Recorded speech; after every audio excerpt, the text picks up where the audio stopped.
महाराज पीला चंदन बेलपत्री के दोनों पत्ते पर, लाल चंदन बीच वाले पत्ते पर शिव मंदिर में जाकर, जहां पर शिव मंदिर में ये शिवलिंग है, ये जलाधारी है, ये माता पार्वती का हस्त कमल है जहां शिवलिंग रखा है, ये भाग है, राइट में गणेश जी, लेफ्ट में कार्तिकेय जी, बीच में अशोक सुंदरी है। समझते ना सब लोग। ऊपर से जो बूंद बूंद पानी गिर रहा है, शंकर भगवान की 5 लड़कियां हैं, जया, विषहरा, शामरी बारी, दौतली और देव। शंकर भगवान के 13 बच्चे हैं, उस 13 बच्चे में से 5 कन्याएं शिव जी के ऊपर है। पांचों का नाम आप सब बोलेंगे, जया, विषहरा, शामरी बारी, दौतली और देव। ये शिव जी की 5 लड़कियां जो शिव जी के ऊपर एक एक बूंद पानी गिरा रही हैं। जो जलाधारी लगती है वो शिव जी की 5 बेटियों के नाम से लगती है। शंकर भगवान की 6ठे नंबर की बेटी अशोक सुंदरी है। जहां से जल बहता है बीच में एक मोटी सी लाइन रहती है, वो शिव जी की छोटी लड़की है अशोक सुंदरी। जहां शिवलिंग रखा हुआ है, गोल जो भाग होता है वो माता पार्वती जी का हस्त कमल। राइट में गणेश जी, लेफ्ट में कार्तिकेय जी, जहां से पानी बह रहा होता है। पानी गिरने के बाद में जितनी दूर तक मंदिर के फर्श से निकलकर जितनी दूर तक जाता है, वहां 33 कोटि देवी देवताओं का निवास होता है। इसलिए शंकर जी के जल को लांघा नहीं जाता।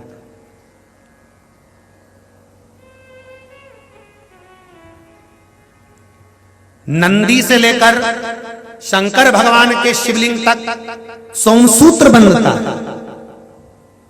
क्या बनता है? सोमसूत्र। शिव जी का जहां नंदी होता है, इस नंदी से लेकर जहां शंकर भगवान का शिवलिंग रखा होता है, यहां एक सोने का तार, जो प्राण प्रतिष्ठा करने वाले होते हैं ब्राह्मण जन, वो बताते हैं कि यहां से वहां तक एक सूत्र डलता है, सोम सूत्र, नंदी से शिवजी तक। क्यों? कि हम अगर नंदी के पास बैठकर कोई बात अपने दिल की कहें तो शंकर जी तक वो बात पहुंचे, उसको सोम सूत्र वहां से लेकर वहां तक।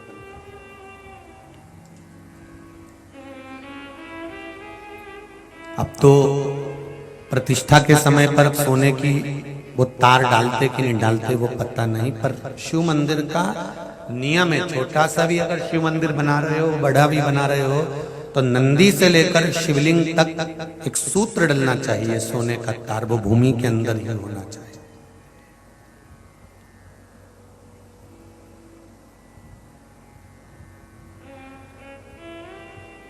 वो भूमि के अंदर हो। जब फर्श लगे तो उसके अंदर कि यहाँ नंदी बैठेगा, तो यहाँ से लेके यहाँ तक शिव जी है, यहाँ से यहाँ तक एक तार डाल दिया, एक सूत्र बांध दिया।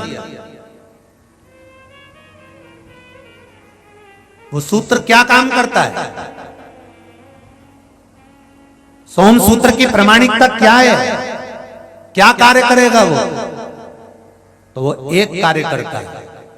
आप एक दिन मंदिर गए हो और मंदिर जाने पर अगर आपने एक दिन जल चढ़ाया है, नारी का बीच में रजो धर्म आ गया, वो 7 दिन तक अगर मंदिर नहीं गई है, कोई पुरुष बाहर चले गया, कोई काम आ गया, वो मंदिर तक पहुंचा नहीं है, तो 1 हफ्ते तक अगर आपने जल भी नहीं चढ़ाया है, शंकर के नंदी के पास बैठकर आप अगर आए हो, तो ये सोम सूत्र आपके 7 दिन की पूर्ति कर देता है कि 7 दिन आप मंदिर आए हो।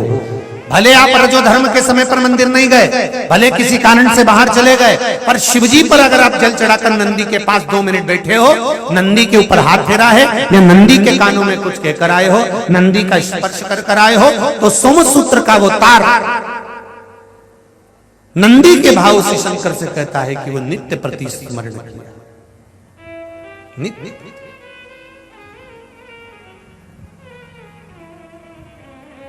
महाराज तो बेलपत्री, दोनों में पीला चंदन, बीच में लाल चंदन, और जो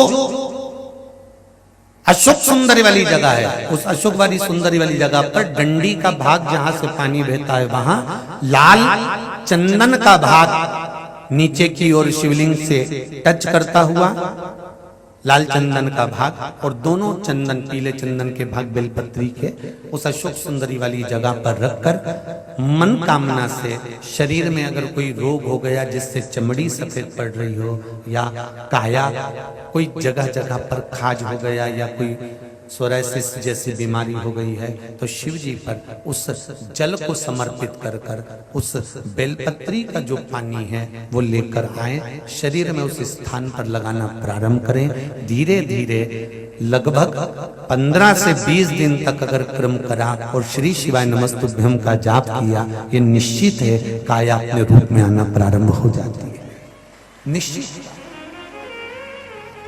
पर प्रयास करना सोमसूत्र वाला स्थान, प्रयास करें।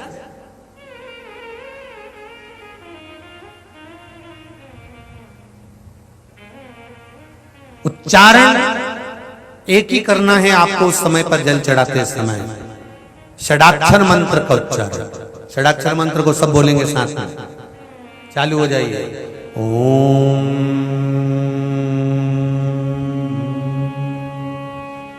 नमः शिवाय, ओम नमः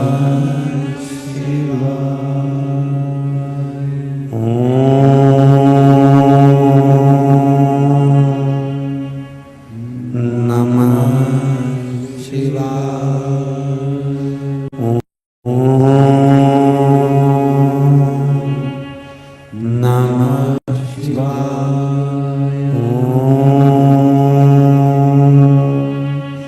नमः शिवाय, षडाक्षर मंत्र का जाप करेंगे।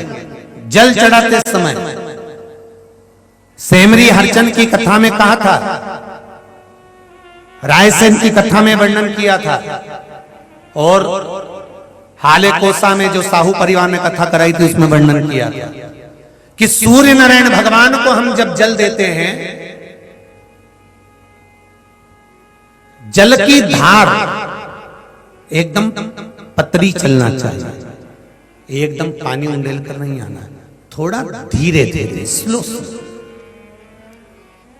जिस माता के या किसी भाई के तन पर पूरे स्थान में अगर कहीं कैंसर की गांठ भी बता दी है, और अगर आप सूर्य नारायण भगवान को प्रातः के समय पर उसको देखकर जल में सूर्य की किरणों को देखकर जल छोड़ रहे हैं, सूर्य को अर्घ दे रहे हैं, और वो जल की धार आपके कैंसर वाली जगह पर या गांठ वाली जगह पर उस सूर्य की किरण पानी में से आपके उस स्थान पर पड़ रही है जहां पर गांठ है, तो आप 1 या 2 महीने तक लगातार जल चढ़ाएंगे, उसके बाद जाकर जांच कराइए, गांठ धीरे धीरे गलना प्रारंभ हो गई होगी। सूर्य के अर्घ में वो बल होता है।